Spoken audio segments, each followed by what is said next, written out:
तो बच्चों हम ह्यूमन रिप्रोडक्शन और रिप्रोडक्टिव हेल्थ ये चैप्टर डिटेल में पढ़ चुके हैं, लेकिन आज के इस लेक्चर में हम कुछ उन बातों के ऊपर ध्यान देंगे जो कहीं ना कहीं आपके मॉड्यूल में मेंशन्ड हैं, लेकिन हमने उनको प्रीवियस लेक्चर्स के अंदर नहीं पढ़ा था। तो एक सिंपली रीज़न ये भी था कि उस पर प्रीवियस ईयर्स के क्वेश्चंस में अगर देखा जाए तो ज़्यादा क्वेश्चंस नहीं पूछे गए हैं, यानी एग्ज़ाम पॉइंट ऑफ व्यू से बहुत ज़्यादा इंपॉर्टेंट नहीं है, लेकिन फिर भी हमारे पास सिलेबस में गिवन है, मॉड्यूल में लिखा हुआ है, तो हम उनके बारे में थोड़ा बहुत जानकारी ले सकते हैं ताकि हमें एक ओवरऑल आइडिया उनके बारे में रहे। तो जैसे एक सिंपल सी बात आती है, हमने एक वर्ड पढ़ा था सीमन, कि जब मेल में इजैकुलेशन होता है तो इजैकुलेशन के दौरान पेनिस से जो मिक्सचर ऑफ फ्लूइड बाहर आता है that is known as semen. तो थोड़ा सा सीमन का कंपोजिशन जानते हैं। सीमन के कंपोजिशन में एक तो होगा कंटेंट ऑफ वास डिफरेंस, यानी आपको ध्यान होना चाहिए, मैंने आपको बताया था स्पर्म कहाँ पर स्टोर होते हैं फाइनली आकर वास डिफरेंस के स्वालन पार्ट में, जैसे हमने बोला था एम्प्यूल ऑफ वास डिफरेंस।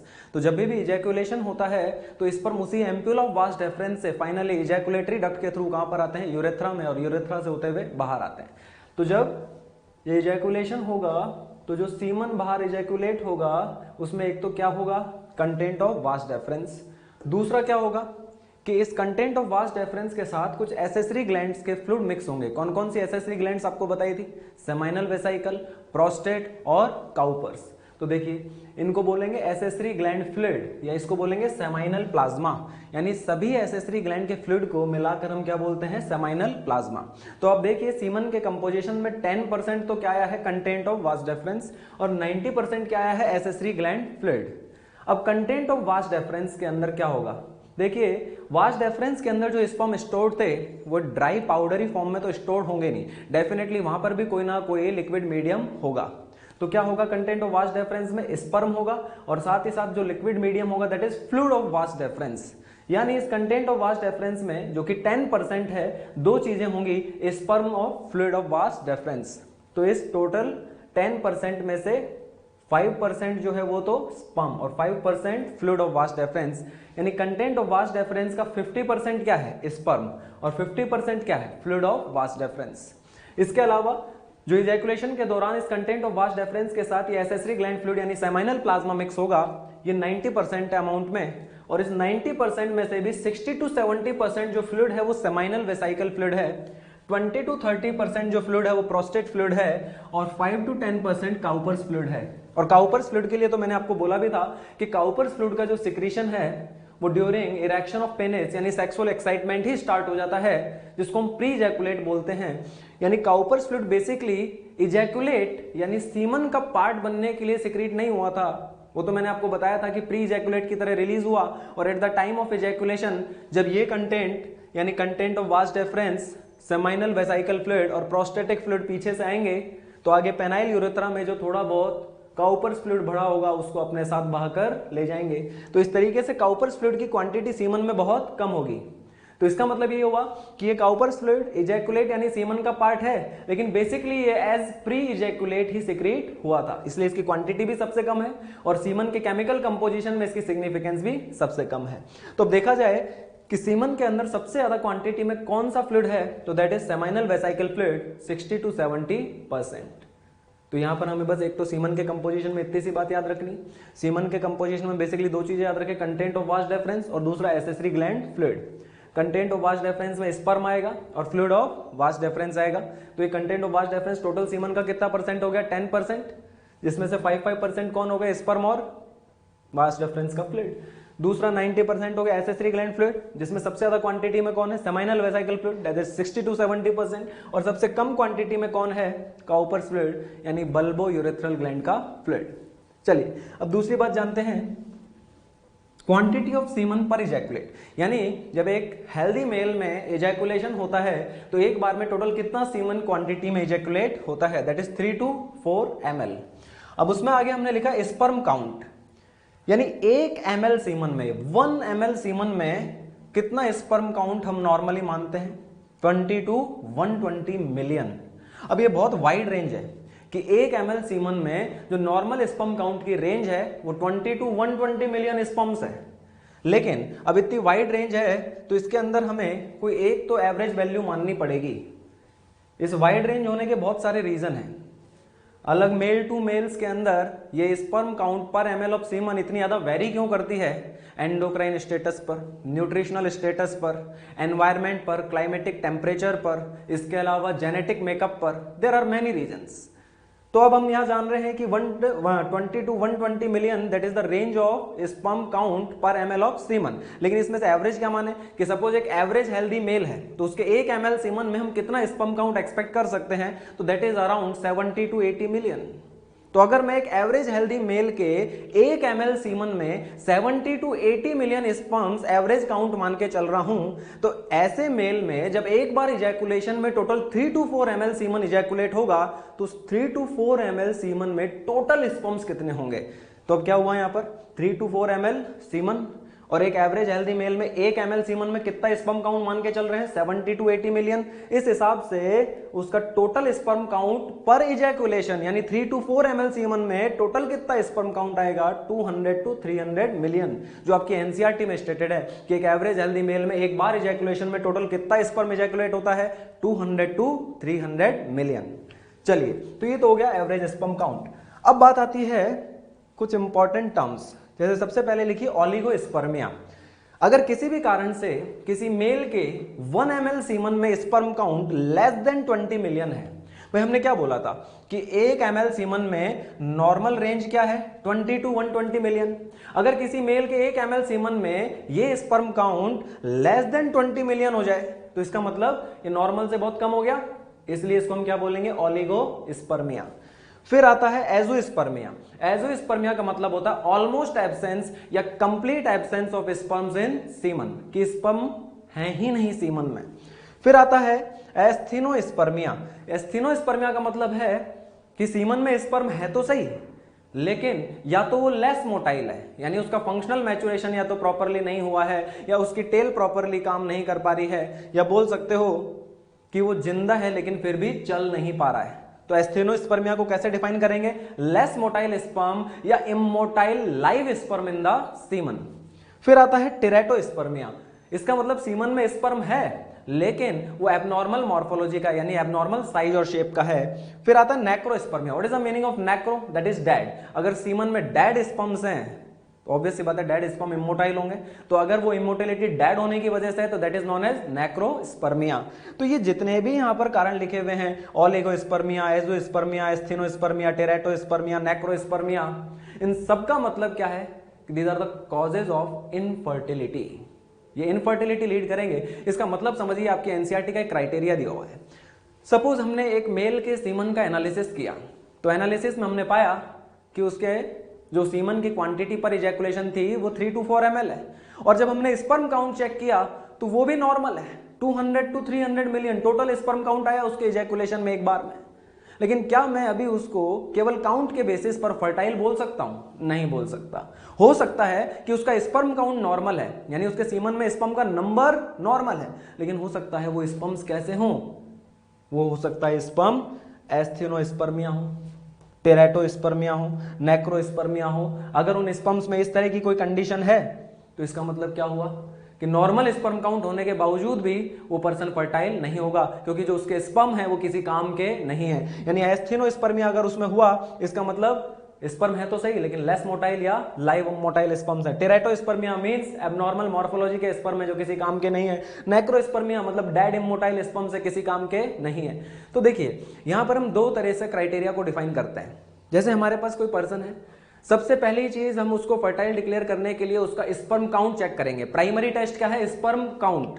चलो, अब स्पर्म काउंट नॉर्मल आ गया, स्पर्म काउंट नॉर्मल आ गया तो फिर उसके बाद हम स्पर्म की हेल्थ चेक करेंगे, और अगर वो हेल्थ भी नॉर्मल आ गई है तो हम उस पर्सन को फर्टाइल डिक्लेयर करेंगे। सपोज अगर वो पर्सन प्राइमरी लेवल पर ही फेल हो जाता, मींस अगर उसका स्पर्म काउंट ही लो होता, यानी उसमें ओलिगोस्पर्मिया होता या एजोस्पर्मिया होता, तो क्या हमें स्पर्म की हेल्थ चेक करने की जरूरत पड़ती? नहीं, वो तो प्राइमरी लेवल पे ही इनफर्टाइल डिक्लेयर हो गया। तो ये स्पर्म की हेल्थ कब चेक करेंगे? जब स्पर्म काउंट नॉर्मल होगा।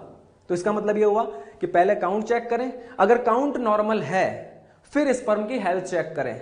अगर काउंट ही कम है, ओलिगोस्पर्मिया है या एजोस्पर्मिया है, तो फिर स्पर्म का हेल्थ चेक करने की जरूरत नहीं है। तो आपके एनसीईआरटी का क्राइटेरिया क्या कहता है कि एक नॉर्मल एवरेज हेल्दी मेल में जो टोटल स्पर्म होते हैं पर इजैकुलेशन वो होता है 200 to 300 मिलियन। तो अगर किसी पर्सन में इतने स्पर्म एक बार इजैकुलेशन में इजैकुलेट हुए हैं तो अब उसको फर्टाइल डिक्लेयर करने के लिए क्राइटेरिया ये है कि उन टोटल स्पर्म्स का मिनिमम 60% स्पर्म्स नॉर्मल मॉर्फोलॉजी का यानी नॉर्मल साइज और शेप का होना चाहिए। और अब वो जो 60% नॉर्मल साइज और शेप यानी नॉर्मल मॉर्फोलॉजी वाले स्पर्म्स हैं उनमें से भी मिनिमम 40% स्पर्म्स विगरसली मोटाइल होने चाहिए, तब उस पर्सन को हम क्या कह पाएंगे, फर्टाइल। तो that is all about fertility criteria. ये हो गया सीमन का कंपोजिशन, ये हो गया सीमन के पर इजैकुलेशन क्वांटिटी और स्पर्म काउंट और उससे रिलेटेड कुछ टर्म्स जिनको आप याद रखेंगे। तो अब हम थोड़ी बहुत जानकारी केमिकल कंपोजिशन ऑफ सीमन के बारे में लेते हैं। केमिकल कंपोजिशन ऑफ सीमन में देखिए मैंने यहां पर लिखा है सेमाइनल वेसाइकल फ्लूइड और प्रोस्टेट फ्लूइड। काउपर्स फ्लूइड की हम बात नहीं कर रहे हैं, पहले भी बोला था कि उसकी क्वांटिटी सीमन में बहुत कम है और वो बेसिकली प्री इजैकुलेट था, थोड़ा बहुत वो पाथवे में था, इसलिए वो सीमन के साथ उसका पार्ट बन गया है। तो जो काउपर्स फ्लूइड है उसका रोल ज़्यादा से ज़्यादा सीमन में इतना आएगा कि वो एक लिक्विड है तो मीडियम प्रोवाइड कर रहा है, एल्केलाइन फ्लूइड है इसका मतलब वो स्पर्म को एनवायरनमेंट प्रोवाइड कर रहा है। बाकी और ज़्यादा उसकी कोई केमिकल सिग्निफिकेंस हम यहाँ पर नहीं जानेंगे। तो केमिकल सिग्निफिकेंस मेनली कौन से फ्लूइड की आएगी, सेमाइनल वेसाइकल फ्लूइड की और प्रोस्टेटिक फ्लूइड की। एक बात तो ये ध्यान रख के चलेंगे कि जो स्पर्म होता है वो एक माइल्ड एल्केलाइन एनवायरनमेंट में ही बेटर सर्वाइव कर सकता है। एसिडिक एनवायरनमेंट होगा, लेस देन 7 pH होगी तो वो उसमें सर्वाइव नहीं कर सकता है। तो देखिए आप चाहे सेमाइनल वेसाइकल फ्लूइड हो, चाहे प्रोस्टेट फ्लूइड हो, चाहे इवन काउपर्स फ्लूइड हो, सभी एल्केलाइन फ्लूइड होते हैं, माइल्ड एल्केलाइन फ्लूइड है जिनकी pH 7.2 to 7.3 के बीच में रेंज करती है। चलिए कंटेंट की बात करें, सेमाइनल वेसाइकल फ्लूइड में सबसे इंपॉर्टेंट आता है fructose, that is sperm fuel. अगर बोर्ड पे ये जितना भी यहाँ पर केमिकल कंपोजिशन लिखा हुआ है अगर इसमें भी सबसे इंपॉर्टेंट चीज की बात करें तो केवल एक ही है, दैट इज फ्रक्टोज। ज्यादा से ज्यादा यही क्वेश्चन यहाँ से बन सकता है कि कौन सी ग्लैंड का फ्लूइड स्पर्म को न्यूट्रिशन प्रोवाइड करता है, तो that is seminal vesicle fluid because it contains fructose. तो फ्रक्टोज क्या है, स्पर्म फ्यूल, जिसको स्पर्म डायरेक्ट एनर्जी सोर्स के फॉर्म में यूज करेगा। दूसरा कंटेंट यहां पर आता है फाइब्रिनोजन। जैसा ब्लड प्लाज्मा प्रोटीन में पढ़ते हैं फाइब्रिनोजन जो क्लॉटिंग के अंदर हेल्प करता है, वैसा ही फाइब्रिनोजन इस सेमाइनल वेसाइकल फ्लूइड में। इसका मतलब सीमन में भी कुछ क्लॉटिंग जैसा, कोएगुलेशन जैसा होने वाला है, जिसके बारे में भी हम जानेंगे। फिर आता है प्रोस्टाग्लैंडिन। प्रोस्टाग्लैंडिन एक लोकल हार्मोन होता है जो एक फैटी एसिड डेरिवेटिव होता है। फैटी एसिड कौन सा फैटी एसिड, एरेकिडोनिक फैटी एसिड जो कि एक पॉलीअनसैचुरेटेड फैटी एसिड है, उसका डेरिवेटिव है प्रोस्टाग्लैंडिन जो कि किसकी तरह एक्ट करता है, एक लोकल हार्मोन की तरह, जिसको आप एंडोक्राइन सिस्टम के अंदर भी पढ़ते हैं एज लोकल हार्मोन। तो प्रोस्टाग्लैंडिन का रोल क्या होता है बेसिकली फिजियोलॉजिकली अगर देखा जाए, स्मूथ मसल कॉन्ट्रैक्शन। पैथोलॉजिकली तो इसके बहुत सारे रोल आपको human health and disease chapter में पढ़ने को मिलते हैं। पैथोलॉजिकली जब ये किसी डैमेज टिश्यू में फॉर्म होता है तो ये पेन, इन्फ्लामेशन, इवन अगर हाइपोथैलेमस में बनता है तो ये फीवर भी कॉज करता है। तो वो सब पैथोलॉजिकल बेसिस हैं, लेकिन यहां पर हम जान रहे हैं इसका फिजियोलॉजिकल बेसिस कि यहां पर जो प्रोस्टाग्लैंडिन सेमाइनल वेसाइकल फ्लूइड में आ रहा है फिजियोलॉजिकली आ रहा है और इसका काम है स्मूथ मसल कॉन्ट्रैक्शन। तो जब ये सीमन वेजाइना में इंसेमिनेट होता है तो इस सीमन में प्रेजेंट ये प्रोस्टाग्लैंडिन फीमेल जेनाइटल ट्रैक्ट की स्मूथ मसल में कॉन्ट्रैक्शन करवाता है, जिससे सीमन को ऊपर असेंड होने में यानी स्पर्म को ऊपर जाने में towards the fallopian tube help मिलती है। तो इस प्रोस्टाग्लैंडिन का यहां पर इतना सा काम है, याद रख सकते हैं कि ये सीमन जब इंसेमिनेट होगा वेजाइना में तो इसमें present prostaglandin female genital tract की स्मूथ मसल में क्या कराएगा, कॉन्ट्रैक्शन, जिससे स्पर्म को ऊपर की तरफ असेंड होने में हेल्प मिलेगी। फिर आता है यहां पर इनोसिटोल और दूसरा आता है सिट्रेट या सिट्रिक एसिड। इनोसिटोल के लिए मैंने लिखा है इट इज फॉस्फेट बाइंडर, जो फ्री फॉस्फेट को क्या करेगा, बाइंड, और सिट्रेट या सिट्रिक एसिड के लिए लिखा है कैल्शियम बाइंडर। इसका मतलब सेमाइनल वेसाइकल फ्लूइड कैल्शियम और फॉस्फेट को बाइंड करने वाले बाइंडर्स को कंटेन कर रहा है। लेकिन जब आप इधर देखेंगे किसका कंटेंट, प्रोस्टेट फ्लूइड का कंटेंट, तो आप देखेंगे कैल्शियम और फॉस्फेट। अब कैल्शियम और फॉस्फेट कहां पर है, प्रोस्टेट फ्लूइड में, और उनके लिए बाइंडर कहां पर है, सेमाइनल वेसाइकल फ्लूइड में। तो चलो पहले कैल्शियम फॉस्फेट की इंपॉर्टेंस जानते हैं। थोड़ा सा आप याद कीजिए, जब मैंने आपको बताया था फंक्शनल मैच्योरेशन ऑफ स्पर्म, मैंने कहा था जब स्पर्म सेमिनिफेरस ट्यूब्यूल में बनता है तो उसकी टेल बन तो जाती है लेकिन इमोटाइल होती है, क्योंकि उसकी टेल के अंदर जब तक कैल्शियम का इन्फ्लक्स नहीं होगा तब तक उसकी टेल काम नहीं करेगी। इसके लिए स्पर्म की टेल की सेल मेम्ब्रेन में कुछ कैल्शियम चैनल भी थे जिन्हें हमने बोला था कैट स्पर प्रोटीन। इसका मतलब ये हुआ कि कैल्शियम जो है वो स्पर्म की मोटिलिटी को क्या कर रहा है, बूस्ट कर रहा है, स्पर्म को क्या बना रहा है, एक्टिव बना रहा है। तो ये कैल्शियम और फॉस्फेट दोनों मिलकर स्पर्म को क्या करते हैं, बूस्ट करते हैं, उसे एक्टिव बनाते हैं, उसकी मोटिलिटी को बढ़ाते हैं। अब ये कैल्शियम फॉस्फेट कौन सी फ्लूइड में है, प्रोस्टेटिक फ्लूइड में। अब सवाल ये आता है कि सबसे पहले स्पर्म इस प्रोस्टेटिक फ्लूइड से कब और कहां मिक्स होगा। ये मिक्स होगा at the time of ejaculation in prostatic urethra, क्योंकि उधर से इजैकुलेटरी डक्ट से कौन निकल के आएंगे, स्पर्म, और प्रोस्टेटिक यूरेथ्रा में प्रोस्टेटिक एसिनाई की ओपनिंग्स के थ्रू क्या निकलेगा, प्रोस्टेटिक फ्लूइड, दोनों मिक्स होंगे। तो स्पर्म जब इस प्रोस्टेटिक फ्लूइड के साथ मिक्स होगा तो ये कैल्शियम फॉस्फेट को यूटिलाइज करके स्पर्म की मोटिलिटी क्या होगी, बूस्ट। लेकिन अब हम चाहते हैं कि ये मोटिलिटी बूस्ट कब हो, ये मोटिलिटी बूस्ट हो जब स्पर्म वेजाइना में इंसेमिनेट हो जाए और उसका कैपेसिटेशन कंप्लीट हो जाए, यानी वो अपनी विग्रस मोटिलिटी को क्या कर ले, रिगेन कर ले। लेकिन अब दिक्कत ये आ रही है कि ये मिक्स कहां पर हो गए, स्पर्म के साथ ये मिक्स हो गए प्रोस्टेटिक यूरेथ्रा में at the time of ejaculation.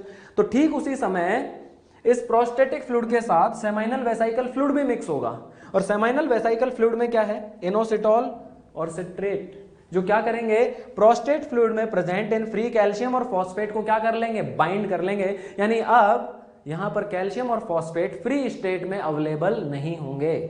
तो फिर अब क्या होगा, क्या स्पर्म इसको अभी यूटिलाइज कर पाएगा, नहीं कर पाएगा। लेकिन जब फाइनली ये सीमन वेजाइना में इंसेमिनेट होगा तो वहां पर ये सीमन वेजाइनल फ्लूइड के कांटेक्ट में आएगा। वेजाइनल फ्लूइड के कांटेक्ट में आने से दो काम होंगे, एक तो वेजाइनल फ्लूइड के केमिकल्स स्पर्म्स का क्या करेंगे, कैपेसिटेशन, जो स्पर्म की टेल पर इनहिबिटरी प्रोटीन्स बाइंड थे उनको रिमूव करने में मदद करेंगे, जिससे स्पर्म अपनी एक्सेसिव मोटिलिटी को फिर से क्या करेगा, रीगेन करेगा। साथ ही साथ वेजाइनल फ्लूइड में कुछ ऐसे केमिकल्स होंगे जो इन बाइंडर से बाइंड कैल्शियम और फॉस्फेट को फ्री करना शुरू कर देंगे। तो उधर तो स्पर्म का कैपेसिटेशन कंप्लीट होता जाएगा और इधर इन बाइंडर से कैल्शियम फॉस्फेट फ्री होते जाएंगे, जिन्हें स्पर्म यूटिलाइज करके अपनी मोटिलिटी को बूस्ट करता हुआ टुवर्ड्स द फैलोपियन ट्यूब बढ़ेगा। तो ये रोल होता है कैल्शियम फॉस्फेट का। तो अगर क्वेश्चन ये बनता है कि कौन सी ग्लैंड का फ्लूइड स्पर्म को न्यूट्रिशन प्रोवाइड करता है, एनर्जी प्रोवाइड करता है, तो that is seminal vesicle fluid due to presence of fructose. कौन सी ग्लैंड का फ्लूइड स्पर्म की मोटिलिटी को बूस्ट करता है, उसे एक्टिव बनाता है, तो that is prostatic fluid due to presence of calcium and phosphate. कौन सी ग्लैंड का फ्लूइड इन कैल्शियम और फॉस्फेट को टेम्परेरीली बाइंड करता है, that is seminal vesicle fluid due to calcium and phosphate binder. इन कैल्शियम और फॉस्फेट बाइंडर से ये कैल्शियम और फॉस्फेट फ्री कब होंगे, ये फ्री होंगे वेजाइना में during contact of vaginal fluid. तो इस तरीके से ये इन कैल्शियम फॉस्फेट की सिग्निफिकेंस है। अब थोड़ी सी एक और बात जान लेते हैं। देखिए सेमाइनल वेसाइकल फ्लूइड में लिखा हुआ है फाइब्रिनोजन, जो कोएगुलेशन के अंदर रोल प्ले करेगा। वहीं प्रोस्टेटिक फ्लूइड के अंदर दो चीजें और लिखी हुई हैं, क्लॉटिंग एंजाइम और एंटी क्लॉटिंग एंजाइम।